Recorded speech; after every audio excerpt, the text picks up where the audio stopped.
It's incredibly important that as a teacher, I'm taking this test as a student would, because I'm really going to flesh out misunderstandings that students can have as I'm identifying them through this process. At Navigator, we use a mathematical process called CASE, C-A-S-E. And CASE really is chunking the word problems, annotating a model, solving the problem, and then being able to explain your thinking. So I'm going to use that process of CASE as I create an exemplar for this assessment. Now, creating an exemplar helps me on many different levels. It's going to help me, like I said, flesh out some of the misconceptions that my students might have. But it's also going to set the expectation for what I would want to see shown in their work throughout their guided practice and throughout their independent practice, as well as on assessments. So I'm going to do this assessment as though I was a student with a very high expectation of what I want shown. So starting with C, which is chunk, I'm going to chunk this word problem. 4 boys were wearing blue shirts. Okay, that's a really important chunk. So as I chunk that out, I'm also going to draw this. So 4 boys were wearing blue shirts. The next chunk, 2 of the boys were wearing red shirts. So blue, blue, blue, blue, red, red, because that's what I would expect a student to do in their work. All right, so I got my blue shirts, my red shirts. What fraction of the boys were wearing red shirts? So this is a really important chunk. What fraction of the boys were wearing red shirts? So I'm going to go ahead and circle the red shirts because that is what I'm trying to find. All right, now I'm going to start, and let's see, I've chunked my problem. I've created a model and I've annotated part of the model.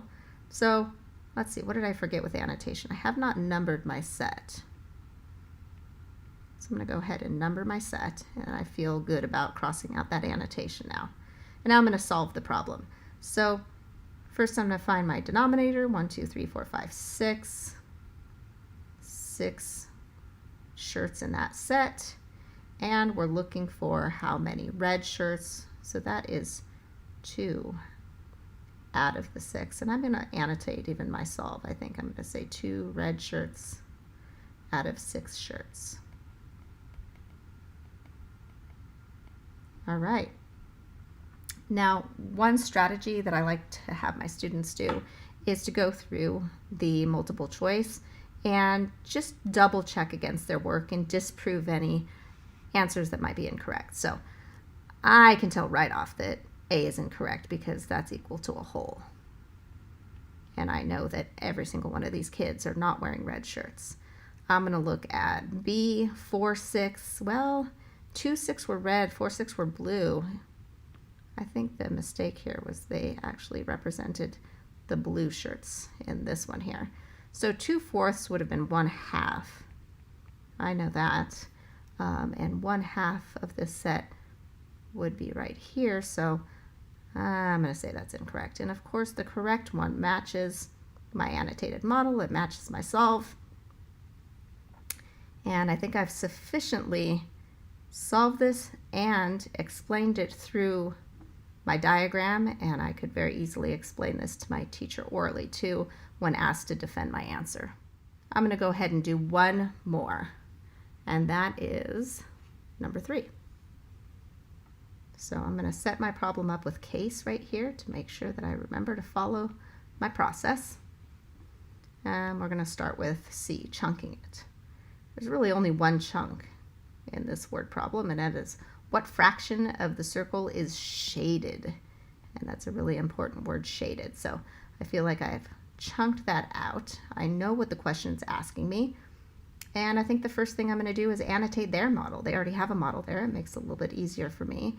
So I'm going to annotate by numbering my equal parts. So I know my denominator is going to be 8 because that's equal parts. And the question is asking me how many are shaded. So I'm going to go back and count the shaded pieces. 1, 4, 5. Okay. So 5 are shaded.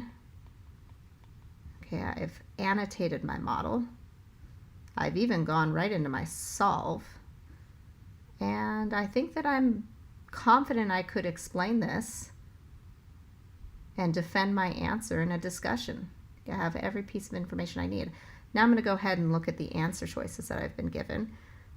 And what would I expect students to do here? So let's take a look at A. 5/8. I'm going to go for, yep, that's the correct one. It matches my model. Still going to take a look at all the other ones. 3/4. Well, I know visually 3/4 would bring this model out to here. I also know that it has the incorrect denominator because we're looking at 8 equal parts, so I'm pretty confident that that option is not the one. Going down and looking at 5/6, well, I know that the denominator again was not 6 equal parts, it was 8 equal parts, so I'm going to disprove that one there. And then finally D, which is 5/3, and that is incredibly incorrect because it's an improper fraction and would be more than a whole. And I can see here, obviously this is not more than a whole, this is less than a whole. And this is what I would expect to see when students are showing their work using case. So I'm going to go ahead and finish creating my exemplar for the rest of the assessment. And you see I've already done that here. And now I'm going to take a look through my work and think about like what misconceptions might students have as I'm teaching and as they're learning the standard.